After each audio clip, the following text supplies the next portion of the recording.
Vamos recomeçar, então, a segunda parte da sessão. Nós vamos... É um bloco, não foi separado de forma específica, de separar o pessoal do Brasil do período da manhã e o pessoal de Portugal do período da tarde, mas pelas características da apresentação de cada um, a coisa acabou ficando assim. Então, agora vai haver uma sessão de pessoas de Portugal, do mais alto gabarito, pessoas que eu conheço já há alguns anos, outras que conheci há pouco, e que são a fina flor da genealogia de Portugal. Temos que lembrar que uma das pessoas que estava para vir acabou não vindo, que é o Antônio de Souza Lara. Aliás, é um amigo meu já de 30 e tantos anos, desde a primeira vez que eu fui para Portugal. Era amigo de um amigo meu chamado Luiz Carlos Sampaio de Mendonça, ele que me apresentou o Souza Lara e que, quando fosse Portugal, que o procurasse. E, na época, ele era secretário de Estado de Cultura em Portugal e é um grande entusiasta de pesquisa genealógica e histórica também, e praticamente ele formou uma geração em Portugal fazendo pesquisa do mais alto gabarito. Seria o que foi para nós o Carlos Rengantes no Rio e o Coronel Salvador de Moyes em São Paulo. Então, Portugal tem a grande sorte de ter uma pessoa como Souza Lara à frente das pesquisas. Então, período da tarde, então, nós vamos começar com Guilherme Loureiro, que nós o chamamos de Gui, Gui Loureiro. E o Gui Loureiro, já nos conhecemos há bastante tempo. A última vez nós nos vimos na universidade fazendo pesquisa e nós almoçamos juntos. Ele é um pesquisador que formou-se com Souza Lara e tem produzido trabalhos belíssimos. Um deles ele trouxe para cá, que acabou vendendo tudo, e há pessoas que estão a perguntar como comprar esse livro. E a resposta é uma só: é entrar no site do Genial, genial.net, Genial com 2 L's, e lá a pessoa pode adquirir o livro comprando com cartão de crédito, e o Genial encaminha pelo correio. Então não haverá problema algum, apenas que irá demorar o tempo de remessa de Portugal para cá. Bom, a apresentação do Gui é exatamente essa. Ele é professor doutor que terminou com Souza Lara, e ele vai tratar de um assunto, desse assunto, falando da questão da saída dos cristãos novos de Portugal, e trabalhando com casos que ele pesquisou ao longo do tempo, e que isso vai nos poder nos capacitar a refletir melhor toda essa questão que foi discutida no período da manhã e que vai ser explorada agora pelo Gui. Eu agradeço a todos. Obrigado, Marcelo. Eu vou tentar falar devagar para me conseguirem todos compreender. Se houver alguma dúvida, podem me interromper a meio da sessão. Eu acho que o facto de eu falar depois do almoço até é conveniente, porque o meu texto é um bocadinho menos académico, baseia-se essencialmente na minha experiência como genealogista. E mais especificamente na experiência como genealogista que estuda a questão dos cristãos novos e que está agora também envolvido nesta questão dos processos de aquisição de cidadania portuguesa. E queria só falar primeiro então da importância da genealogia, já falámos disso de manhã. Basicamente, a pesquisa genealógica é a forma mais segura de nós conseguirmos provar, dentro do possível, que existe uma ascendência cristã nova de determinada pessoa. Portanto, é essencial para quem está a começar, quem vai começar a fazer as suas pesquisas, ou quem vai até eventualmente falar com um genealogista para que faça a pesquisa, é essencial que as pessoas recolham documentação coeva. Não vale a pena só ter histórias de famílias, de histórias de família que rezavam assim ou que não comiam certas coisas. O importante, essencialmente, são os documentos, os muitos documentos que há disponíveis entre arquivos paroquiais, os arquivos dos cabidos, da Inquisição, etc.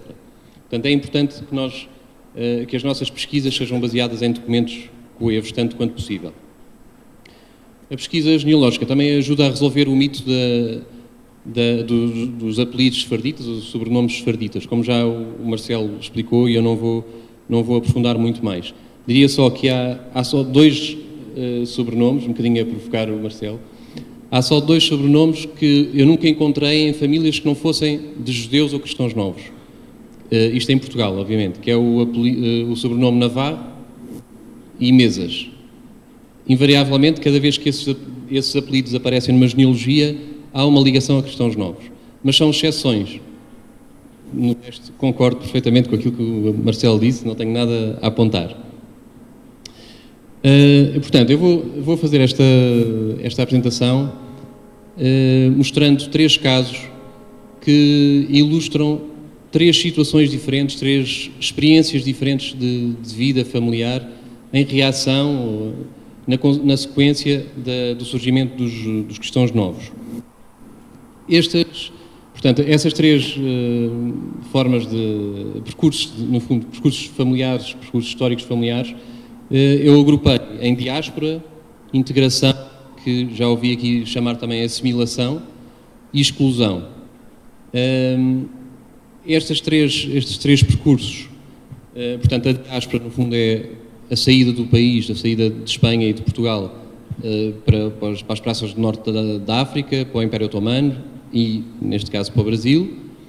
A integração será o processo pelo qual os cristãos novos se conseguiram ir integrando na sociedade, o que passava necessariamente por esconderem a ascendência cristã nova, e muitas vezes, portanto, começavam por esconder a ascendência cristã nova e depois chegavam ao processo de nobilitação, que lhes permitia ocupar ofícios públicos, e a exclusão o percurso que será eventualmente o mais comum, que é o dos muitos cristãos novos que não saíram da Península Ibérica, que ficaram em Portugal, especificamente, mas que, pela condição de cristãos novos, estavam afastados dos ofícios públicos e, no fundo, de muitos, uma parte significativa da vida pública portuguesa.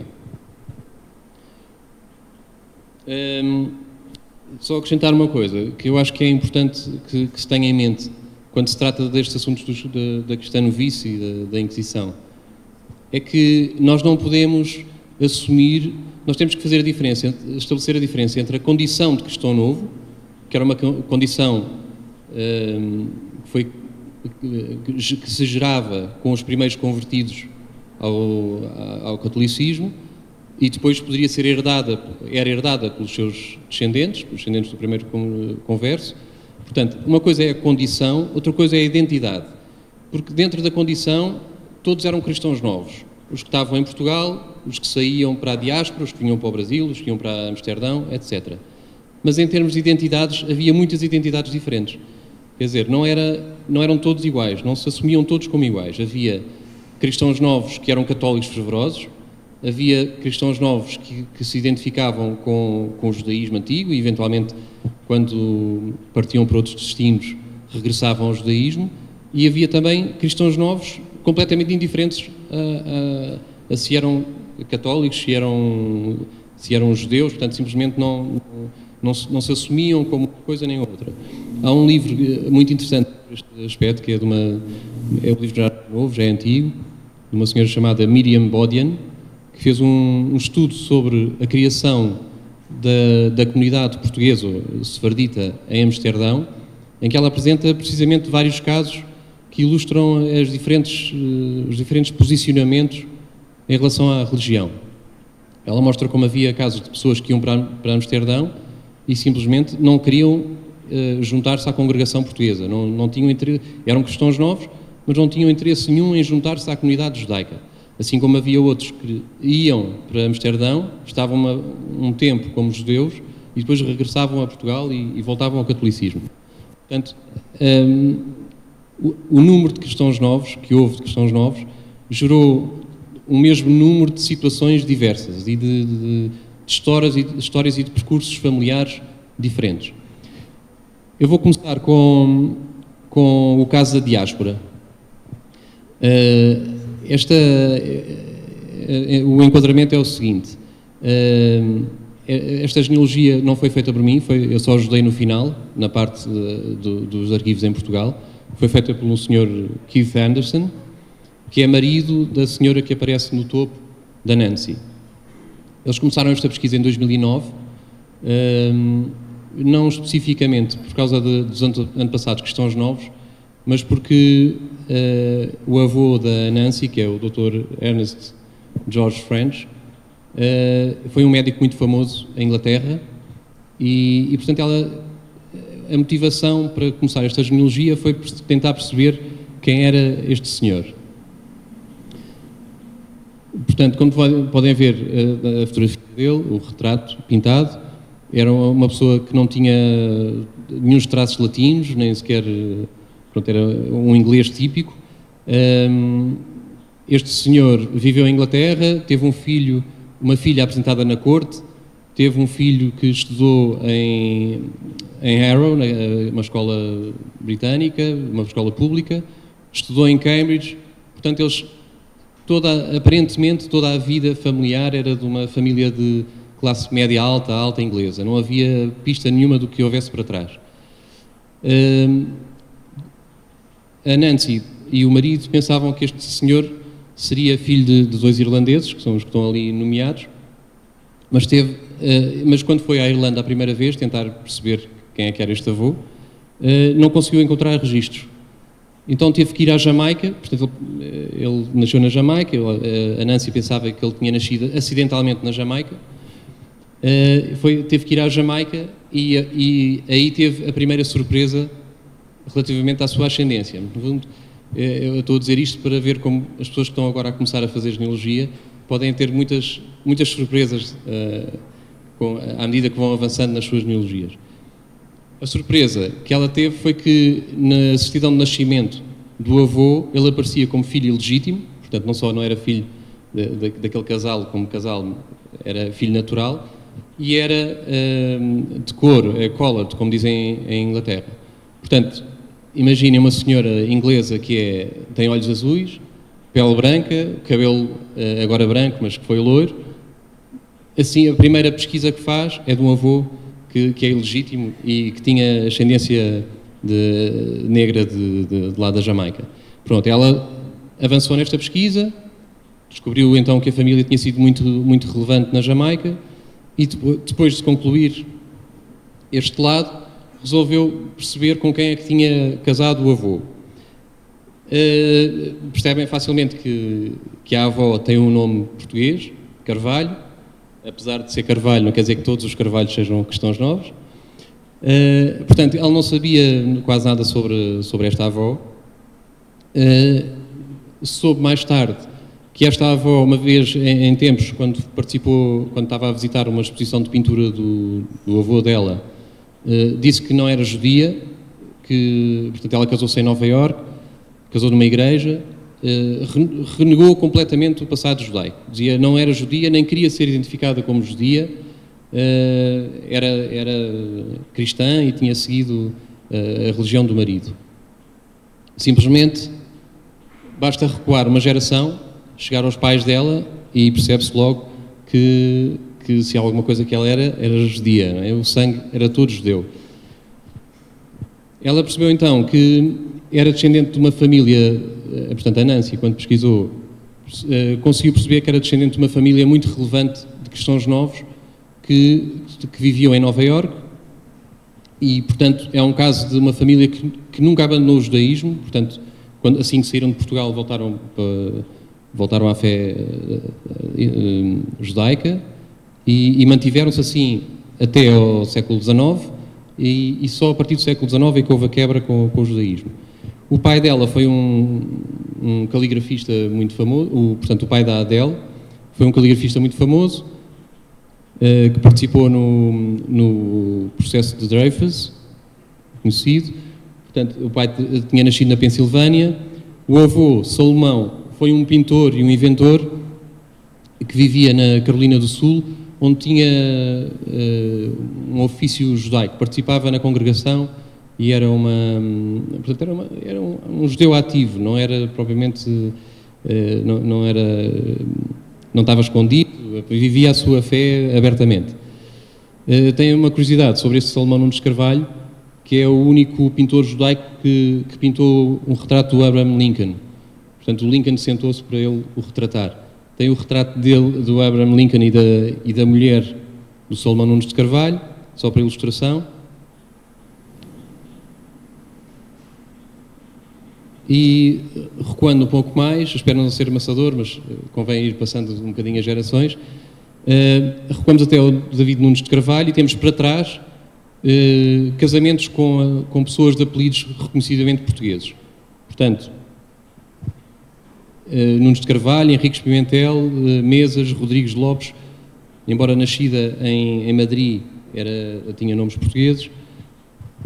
E podem ver nos quadros que eu estou a passar um bocadinho o percurso da família. O David Nunes Carvalho nasceu em Londres, foi para Barbados, para as Caraíbas, acompanhar um irmão que tinha sido lá colocado também num ofício da congregação judaica, para criar uma sinagoga. E depois, finalmente, passou para a Carolina do Sul dos Estados Unidos, onde eles se fixaram, passaram por Baltimore e depois para Nova Iorque. O Samuel Nunes de Carvalho, avô, vinha de Amsterdão, e portanto estamos a recuar na pesquisa. Já passámos por Londres, Barbados, Carolina do Sul, Nova Iorque, Amsterdão e, finalmente, o Isaac Nunes de Carvalho, já há bastantes gerações atrás, conseguiu-se perceber que era natural do Porto. E, portanto, tinha passado do Porto para Amsterdão e de Amsterdão para Londres. A questão era agora a seguinte, portanto, não havia dúvida que era uma família judaica. Em termos de pesquisa, o que é que faltava? Faltava fazer a ligação a Portugal. Portanto, Nunes Carvalho era de certeza que era português, agora sabia-se que eles eram do Porto, mas um Abraão Nunes de Carvalho não poderia ser encontrado na documentação portuguesa, não é? Enquanto Abraão, ele teria sempre que ser identificado na documentação portuguesa com o nome português. Conseguiu-se finalmente, em Amsterdão, no arquivo, através de um arquivista que se chama Ton Tilson, aliás, encontrar um documento, e isto é uma coisa que é difícil de fazer e convém nós, sempre quando não conseguimos fazer nós próprios as coisas, recorrer a quem pode fazer e a quem sabe fazer. Portanto, a Nancy recorreu, a um arquivista de Amsterdão e conseguiu saber que este Abraão Nunes de Carvalho aparece num documento como Abraão Nunes de Carvalho, aliás, Manuel Nunes de Carvalho, natural de Trancoso. E, portanto, foi o momento-chave em que ela conseguiu fazer a ligação entre uma família que estava na diáspora há séculos, literalmente há séculos, à documentação da Inquisição e ao antepassado português. Portanto, o Manuel Nunes de Carvalho tem 2 processos na Inquisição, estão depositados na Torre do Tombo. Os pais estão bem identificados, a família toda. O primeiro processo é um processo em que ele se apresenta à Inquisição para confessar as suas culpas, porque toda a sua família já tinha sido presa. Ele sabia que mais tarde ou mais cedo também seria preso, convinha apresentar-se.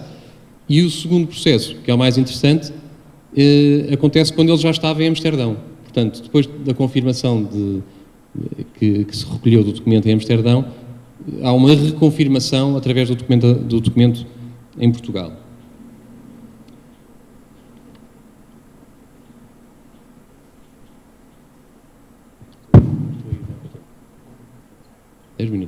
Então vou despachar um bocadinho mais. Também não vos quero amassar com muita genealogia, é mais para dar a perspectiva dos diferentes percursos. Tem aqui um mapa com o percurso da diáspora. É ilustrativo desta família, mas o percurso podia ter sido outro completamente diferente. Podia ter ido ao Império Otomano, ter ido à Índia, ter ido à Austrália, portanto, ao Brasil. É meramente ilustrativo a ver como realmente as famílias que passaram à diáspora se dispersaram por todo o mundo. Vou passar para o segundo caso, que é o caso de assimilação, talvez mais interessante para a audiência, porque é um caso de um brasileiro. Este caso começa com o João Pinto Mesquita. Fui contactado por um senhor que vive aqui em São Paulo e que, por acaso, é judeu. Tinha feito umas pesquisas com a ajuda de uma pessoa de cá no Brasil e tinha chegado à conclusão que descendia do João Pinto de Mesquita, que viveu no Ceará, na Vila do Sobral. Foi um dos fundadores da Vila do Sobral.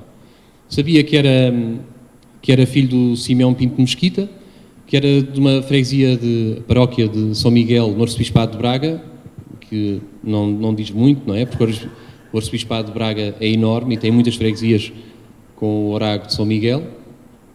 E, portanto, ele queria saber se este João Pinto Mesquita se tinha alguma ascendência judaica, precisamente para poder requerer a nacionalidade portuguesa. Portanto, ele apresentou-me um caso assim: João Pinto Mesquita, filho de Simeão Pinto Mesquita. A maneira como se conseguiu identificar perfeitamente a naturalidade dele, que é o passo-chave, o passo mais importante para quem faz este tipo de pesquisas, é precisamente conseguir fazer a ligação entre o antepassado brasileiro e os antepassados portugueses.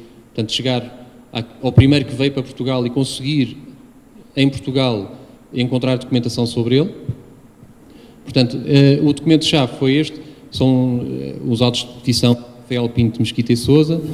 Portanto, os apelidos eram comuns, e nós chamamos isto de justificações ultramarinas. No fundo, eram todos os processos em que as pessoas queriam, normalmente, requerer heranças de parentes que tinham morrido no Brasil. Pronto, este processo, vou avançar mais depressa, este processo permitiu identificar perfeitamente os vários irmãos: o João Pinto Mesquita, o Rafael Pinto Mesquita e o Manuel de Santiago Pinto, o Pinto Mesquita, e os pais. E depois, a maneira como se conseguiu recuar ainda mais na genealogia, portanto, uma vez identificada a freguesia, encontrou-se o centro de batismo, mas o que permitiu recuar ainda mais na genealogia foi um fundo que seria provavelmente o último que se pesquisaria para se encontrar alguma coisa sobre cristãos novos, que foi o fundo das inquirições de género do Arcebispado de Braga. As inquirições de género eram os processos feitos pelos candidatos a receber ordens religiosas, ordens eclesiásticas, em que o objetivo era precisamente provar que não tinham sangue cristão novo. Portanto, e foi num desses processos que eu encontrei, o processo é do Rafael Pinto Mesquita, e foi aí que eu consegui recuar mais na genealogia. Esta é a capa do processo, onde está a genealogia, e portanto tem o Rafael Pinto Mesquita, os pais e os avós. Bastou este processo para perceber que são pessoas completamente integradas na sociedade, com ofícios públicos, não só com ofícios, mas com nobreza, com cargos que conferiam nobreza, nomeadamente os cargos de juízes locais, juiz ordinário, portanto juiz mais velho, capitão-mor, cargos que permaneceram na família durante muito tempo. Nesse processo apareceu, por acaso, portanto, este picotado que se vê aqui é porque ele era uma relação fora do casamento, e por acaso a avó paterna do João Pinto Mesquita foi murmurada de cristã nova, portanto houve uma suspeita levantada por algumas testemunhas de que ela seria cristã nova, mas os inquiridores não deram muita importância a isso, acharam que era um rumor falso, e portanto ele conseguiu receber ordens e não sofreu nada com isso. Portanto, temos aqui os cargos de capitão-mor de Setúrico de Basto, inquiridor da Vila de Basto. Temos, para além disso, o Miguel Sobrinho da Mesquita, portanto o ano passado dele, juiz ordinário, era no fundo uma espécie de presidente da Câmara da altura, fidalgo de Cota de Armas, portanto recebeu um brasão, ou conseguiu registar um brasão com as armas da família dele. Portanto, tudo isto sugere integração na sociedade e não exclusão, não é? E recuando ainda mais, conseguimos chegar ao Fernão de Mesquita, que está ali em baixo, que foi fidalgo da Casa Real, casado com Brites Mendes de Carvalho. E aqui está a ligação ao judaísmo, que não deixa de ser surpreendente numa família com tantos ofícios e com padres, etc. A Brites Mendes de Carvalho era filha do Rui Mendes. E o Rui Mendes casou 2 vezes, a primeira com uma judia, Justa de Paz, e a segunda com a Ana Rodrigues de Carvalho, de quem descende esta linha. O Rui Mendes era um judeu famoso, foi contador dentro do Minho, portanto uma espécie de delegado de finanças de todo o norte de Portugal, uma pessoa poderosíssima. Por vezes aparece como Rui Mendes de Vasconcelos, que pode ser ou uma tentativa já de branqueamento do sangue cristão novo, ou uma confusão com um outro Rui Mendes Vasconcelos que existia na altura.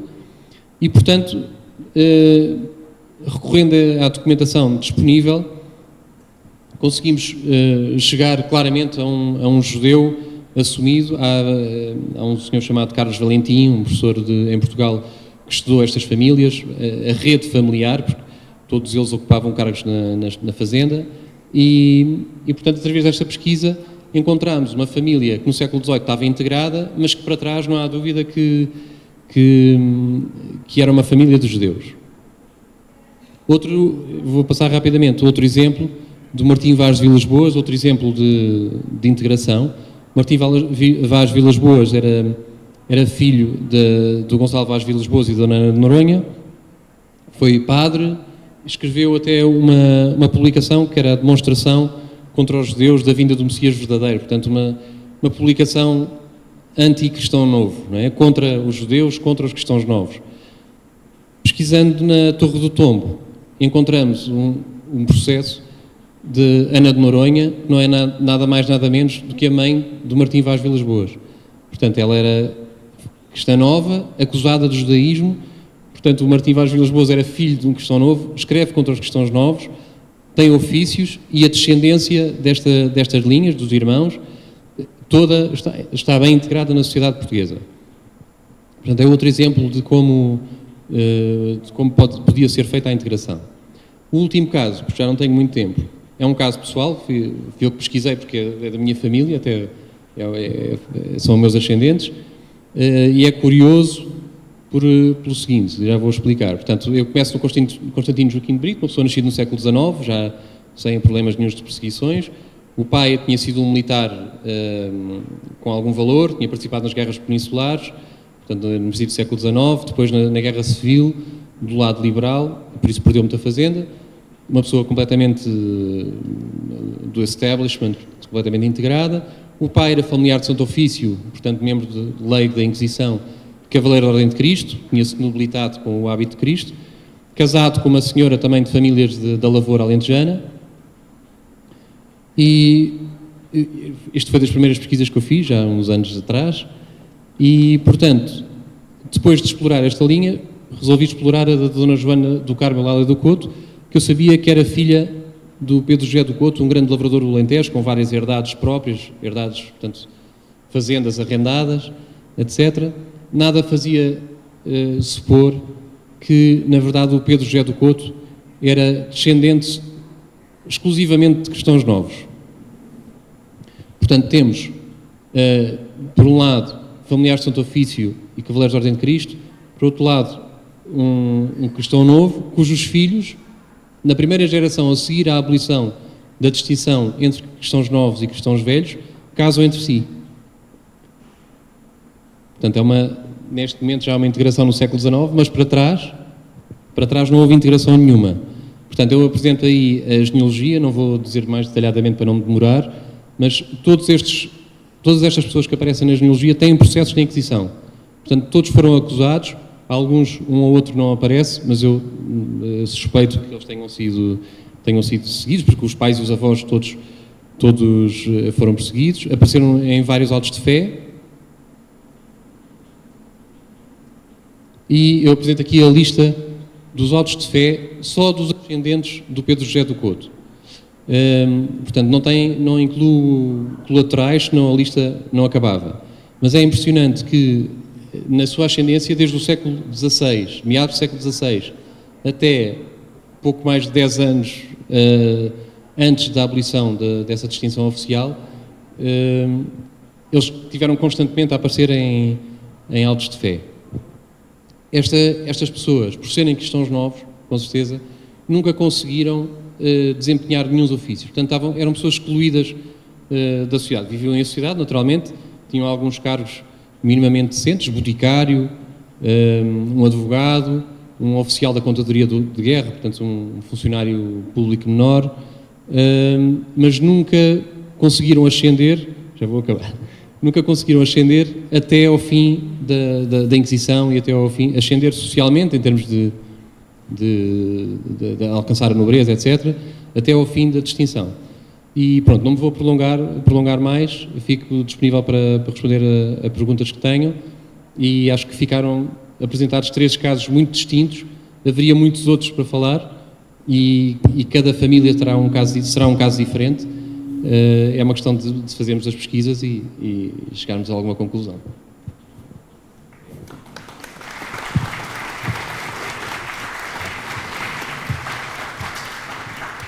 Obrigado, Gui.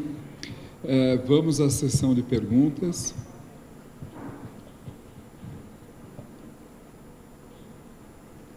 Só lembrando uma coisa, você falou de família Mesas, eu até fiz um trabalho que aparecia essa gente, e há uma outra família que me ocorre, Solis, que também eu acho que é quase que exclusiva, não é? Sim. Em Espanha há Solis que dizem que não são cristãos novos, não são descendentes de cristãos novos. Eu nunca pesquisei, mas já falei com espanhóis que são Solis e que dizem que não, que são da alta nobreza espanhola e que não têm nada a ver com isso, mas não sei. Alguém quer fazer pergunta ou comentário? Uma pergunta somente. Um sobrenome muito particular que está sendo pesquisado já há alguns anos, vem junto, algumas vezes ele aparece com Moraes, e às vezes ele aparece sozinho. É Pisteco. Sim. Em todos os casos dos sobrenomes portugueses, não é possível determinar a origem só pelo nome em si. Isto é, uma pessoa por se chamar Pereira, por exemplo, não quer dizer que descenda dos Pereiras antigos medievais. Por ser Loureiro, não quer dizer que descenda dos Loureiros antigos medievais. Às vezes os nomes apareciam quase que espontaneamente. E eu conheço, já pesquisei muitos casos assim, em que uma pessoa aparece num sobrenome, pesquisa-se a ascendência e não se encontra em lado nenhum. Sim. Às vezes os nomes poderiam ser dados dos padrinhos, acontecia, mas às vezes nem nos padrinhos se encontra um sobrenome. O exemplo do sobrenome Loureiro é muito comum em Viseu, mas há pelo menos uma linha em que não se encontra em lado nenhum. O que é que acontecia muitas vezes? Isto, voltando àquilo que o Marcelo falou de manhã. Os nomes eram muitas vezes escolhidos em função da conveniência social, do sítio onde as pessoas viviam, não é? E que se tinham que adotar algum nome diferente, adotavam um nome que fosse de alguma maneira prestigiante, não é? E há o caso, por exemplo, estou-me a lembrar dos Loureiros em Viseu, ou dos Britos em Vila Viçosa, onde vivia o São João de Brito, e portanto os nomes eram muitas vezes adotados de acordo com uma conveniência social. No caso dos cristãos novos, porque é que eles adotaram os nomes mais comuns? Precisamente porque não queriam sobressair através do seu nome, não é? Porque é que eles passam a chamar-se Nunes? Porque Nunes podia ser um cristão novo ou um cristão velho, tanto faz. Era a maneira de passarem despercebidos. Agora, esse nome em concreto, nunca tinha ouvido falar, mas... Obrigada pela atenção. Eu lhe perguntei, eu ocupei seu tempo, porque é um sobrenome que vem sendo pesquisado há algum tempo e nós estamos tendo muitas dificuldades, porque está difícil. Mas conseguiu fazer a ligação a Portugal? Sim. Então, só pesquisando mesmo em Portugal, nos arquivos paroquiais... Está sendo pesquisada já há algum tempo, mas realmente estamos tendo dificuldade, e dada a sua experiência... Também havia muitos apelidos que... Os apelidos podem ter origens diferentes, não é? Obrigada. Havia muitos que tinham origem em alcunhas. Por isso, nomes mais estranhos, sobrenomes mais estranhos, muitas vezes têm origem em alcunhas. Boa tarde, queria felicitar pelo excelente e rigoroso trabalho. Quando a gente vê trabalhos assim, a gente fica muito feliz, porque eu acho que não só Portugal, mas a Espanha e o Brasil precisam cada vez mais de estudos sérios e rigorosos como o que você fez. Realmente muito bom. Eu queria que você comentasse, ou que você repetisse, o nome do panfleto escrito pelo Martins Vaz Vilas Boas. O panfleto escrito, panfleto anticristão novo. Eu vou... portanto, é demonstração contra os judeus da vinda do Messias verdadeiro, prometido nas Escrituras. Demonstração contra os judeus. Esta imagem que se vê é do Machado Barbosa, da bibliografia. Do Machado Barbosa? Sim. Tá ótimo. Eu devia ter citado, devia ter posto uma fonte. Não, tudo bem. É que eu fiquei me perguntando, nossa, de onde que é, né? Não, mas tudo bem. Muito obrigado. Há outros casos de cristãos novos que, quando se convertiam, eram os mais acérrimos dos outros cristãos novos, não é? Sim. O Caro Baroja cita, tem alguns exemplos, né, na bibliografia dele, né? Eram os... Eu não lembro, tinha uma expressão castelhana para esse tipo de coisa. Chuetas, pode ser? Não lembro. Tá. Obrigado, viu? Ele acho que era Chuetas, mas eu não tenho certeza, não lembro. Não, Malcines, ele fala. Malcines é o nome que ele dá. Sobrenome Campanhã. Mais uma vez, não é possível afirmar com toda a certeza, mas como é um sobrenome muito pouco comum, o mais natural é que possa ter origem na freguesia da Campanhã, no Porto. Sim, tem uma estação. É uma freguesia ali, não conheço outra com o mesmo nome, pode ser que haja. Nem posso dizer que de certeza que vem daí, mas é a melhor probabilidade. Se tiver que fazer uma pesquisa no Porto, imagine, tem um ano passado de sobrenome Campanhã, e tem que fazer uma pesquisa, quer tentar encontrar o assento de nascimento em Portugal, mas não sabe bem a freguesia em que ele nasceu, eu aconselharia a pesquisar primeiro em Campanhã. Na freguesia da Campanhã do Porto. Obrigado. Eu estou meio surpresa, porque eu vou contar uma história que não é muito científica. Eu sou metade descendente de espanhóis, metade de americanos. E, na verdade, eu comecei uma pesquisa na minha parte americana, porque o meu bisavô veio da Guerra da Secessão, então tem toda uma história bacana. Mas eu tenho um amigo que é judeu e é ortodoxo, e recentemente ele me apresentou para um rabino. O rabino olhou para a minha cara e falou: "Você é judia?" Eu falei: não sei. Meu sobrenome é Quintana. E agora eu estou aqui pensando, né? Até enquanto você estava falando, desculpa, eu estava aqui na internet vendo, e é um nome considerado sefardí. Aí eu vou começar a pesquisar, mas o que você acha? Já que perguntaram de tantos sobrenomes, tirando o caso com o rabino. Por acaso, aquilo que lhe aconteceu a mim, aconteceu também a mim. Quando eu estudei em Inglaterra, e quando estava em Inglaterra, vivia numa casa onde havia no andar de baixo havia uma sociedade judaica. E uma pessoa que vivia no mesmo prédio que eu, disse uma vez que a primeira vez que olhou para mim, tinha a certeza que eu era judeu. Foi o que aconteceu comigo, eu fiquei olhando. Isso acontece de vez em quando. Embora os traços fisionómicos não sejam suficientes para afirmar isso, não é? Em relação ao apelido, ao sobrenome, é outra vez a mesma questão. Só mesmo não há razão nenhuma para acreditar que por um nome, por um apelido, estar numa lista de sobrenomes sefarditas, que seja sefardita. Só pesquisando cada caso individual é que se consegue saber se sim ou se não. Mas, de qualquer forma, obrigada, porque estou gostando muito de estar aqui hoje. Obrigada. Eu tenho alguma informação sobre o início do século XVIII no Rio de Janeiro, sobre que foi um momento interessante lá da história do Rio de Janeiro, do Brasil, quanto à presença da Inquisição lá através de delações em Portugal, né?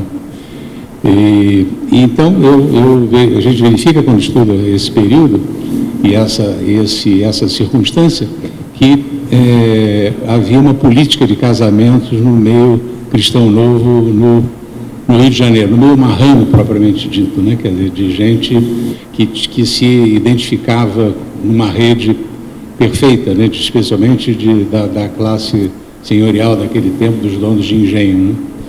E é um período e um lugar pouco lembrado pelo resto do Brasil, se achando que no Rio de Janeiro não houvesse tanta gente dessa origem. Mas o que eu pergunto é sobre a política de casamentos. Existia uma política de casamentos entre essa gente. Em Portugal também havia uma política de casamento da parte dos marranos, e parece que em Portugal, dos cristãos novos em Portugal, porque parece ter havido no Rio de Janeiro tanto uma política de casamentos dos marranos quanto dos cristãos velhos em relação aos marranos. Em Portugal também havia essa política de casamento entre as famílias cristãs novas. E isso nota-se principalmente quando havia uma deslocação de terra. Portanto, quando as pessoas iam de uma terra em Portugal para outra, quando casavam noutra.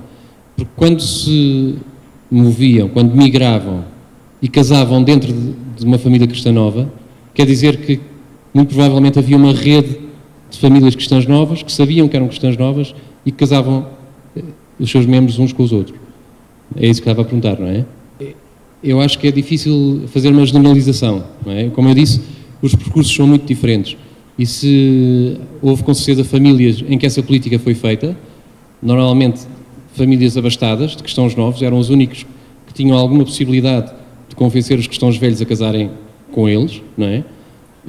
E aconteceria menos em famílias menos abastadas, de cristãos novos, que no mercado matrimonial quase não tinham valor, não é? Porque é que as pessoas iam casar, uma pessoa com posses ia casar com uma senhora cristã nova ou com um homem cristão novo, que ia pôr a sua descendência em perigo se não tivesse nenhum benefício disso, não é? Portanto, eu acho que há muitos casos diferentes, não se pode generalizar, mas o casamento era um ponto-chave, um momento-chave em qualquer processo de mobilidade social no antigo regime, não é? Portanto, tudo isso era ponderado, todas as situações eram ponderadas. Não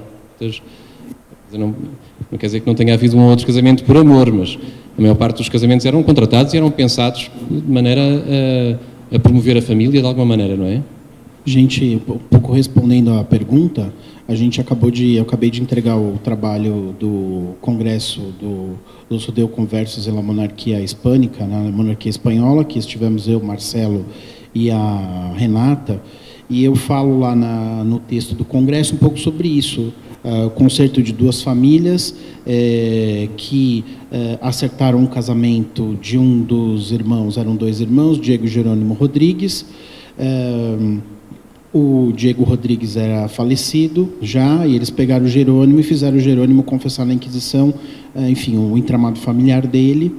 E ele conta o caso do irmão que, já morto, foi buscar uma cristã nova para que se casasse com seu filho na Espanha, ele vivendo em França, né? Isso já sabendo que a Inquisição ia pegar a família, ele fugiu para a França e pede para... Então ele vai com o irmão para pegar a pretensa filha a noiva do filho, né, que estava prometida, e junto com a menina, a mãe tinha prometido a menina para o filho dele, ficam todas as rendas, ele vai buscar as rendas. Então existia sim, eu conversei inclusive com alguns outros especialistas lá no Congresso, eles falam que confirmam a informação que você tinha dado, que realmente os cristãos novos que tinham uma certa quantia em dinheiro, que eram abastados, que tinham rendas ou que tinham bens de raiz, eles faziam esses casamentos para manter as rendas dentro das famílias, da rede de famílias, e que isso não era incomum, quer dizer, eu não sei com que frequência isso acontecia,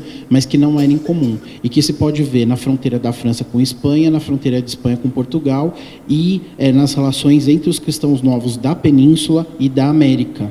Ela me contou que existem alguns casos de cristãos novos que têm relação principalmente de Portugal e Espanha com o pessoal de Lima, no Peru. Aliás, o Marcelo acho que já também andou fuçando lá em terras peruanas, né? Então, essa informação procede, sim. Isso acontecia, a gente não sabe com que frequência, né? Porque, como eu disse, às vezes é difícil recompor as redes de famílias, que seria o essencial para conhecer a monta do fenômeno, mas que isso acontece, sem dúvida acontece sim. Agora precisaria descobrir com que frequência, onde e para que períodos históricos.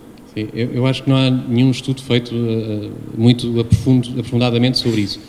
Mas uma coisa é certa, houve casamentos entre cristãos novos e cristãos velhos, sem dúvida, tanto que nos processos da Inquisição nós temos, às vezes, as pessoas apresentadas como meio cristão novo, um quarto cristão novo, um oitavo cristão novo. Portanto, tinham sim, só um bisavô cristão novo, mas eram identificados como cristãos novos, não é? Mas uma coisa é certa, a maior parte dos sítios de Portugal, e isso no meu livro falo brevemente sobre isso, as pessoas conversavam entre si, sabiam quem eram os cristãos novos, e quando não sabiam, e quando havia casamentos em terras diferentes com cristãos velhos, muitas vezes as pessoas iam às terras levantar informações genealógicas, que é uma coisa interessante para os dias. Nós hoje em dia temos acesso à internet, não é? Mas na altura a maior parte das pessoas eram analfabetas. Eram analfabetas, mas chegavam a conservar memórias de 100 anos de genealogia, quase. Não é? Dizer, o avô ou o bisavô daquela pessoa teve fama de ser cristão novo. E se havia alguma fama, algum perigo de manchar a família, eles evitavam o casamento. Era uma questão muito presente na sociedade e com as consequências todas que tinha para as famílias cristãs novas, não é? Que provavelmente também teriam que casar entre si, mesmo que fossem católicos, mesmo que não fossem criptojudeus. Tem uma pergunta aqui. Se foram cristãos novos, se partiram do continente, cristãos novos para os Açores, para as ilhas, no caso, como, por exemplo, os Nunes, Gonçalves e Correia.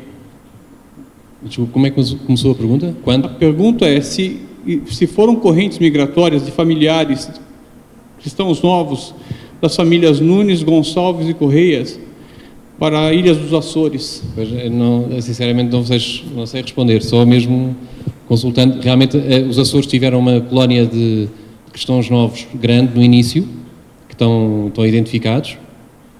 Agora, assim, de cor com esses apelidos não consigo afirmar, mas são apelidos tão comuns que é natural que haja um outro cristão novo lá com esses apelidos. Sim. Boa tarde. Eu, aproveitando também o teu conhecimento, e eu estou pesquisando ainda a família Leiria, que às vezes aparece Leiria e às vezes aparece Leirias, né? Eu sou Leirias, né? Mas não sei se foi só questão de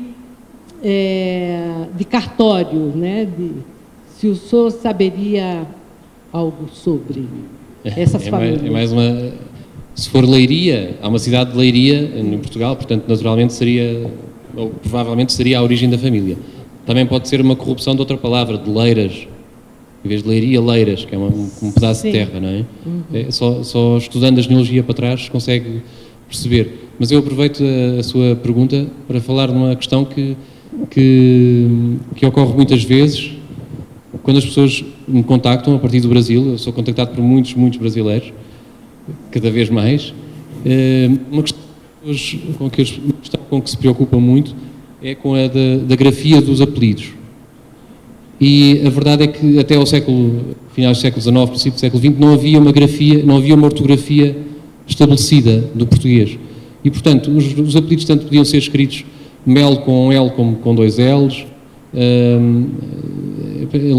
Y ou I ou J, o que fosse. Quer dizer, a maneira de escrever as palavras variava imenso.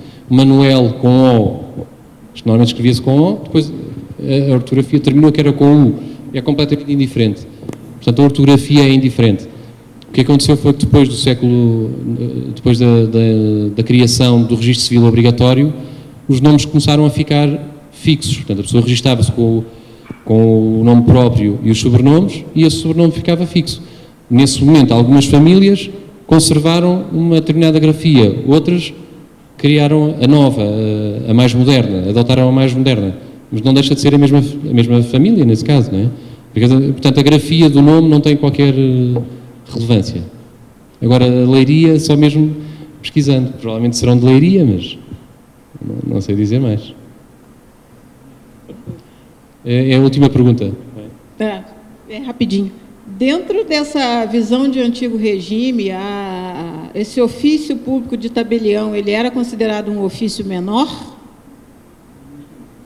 Não se importa repetir, eu quero saber se o ofício de tabelião era considerado um ofício menor. Isso. Sim. Não quero estar sempre a fazer publicidade ao meu livro, mas eu abordo essas questões no meu livro, que teve à venda aqui. O ofício de tabelião era um ofício menor, sim. Era menor, mas como implicava já algum conhecimento técnico, literacia, em primeiro lugar, não é? E um conhecimento técnico, não deixava de ser um fator de distinção social. Se considerarmos que a massa da população era analfabeta, não é? E vivia de ofícios mecânicos, portanto, trabalho manual, um tabelião já era uma pessoa com um nível social um bocadinho melhor do que a grande maioria da população, não é? Mas não é um dos ofícios que confere nobreza a quem o exercita.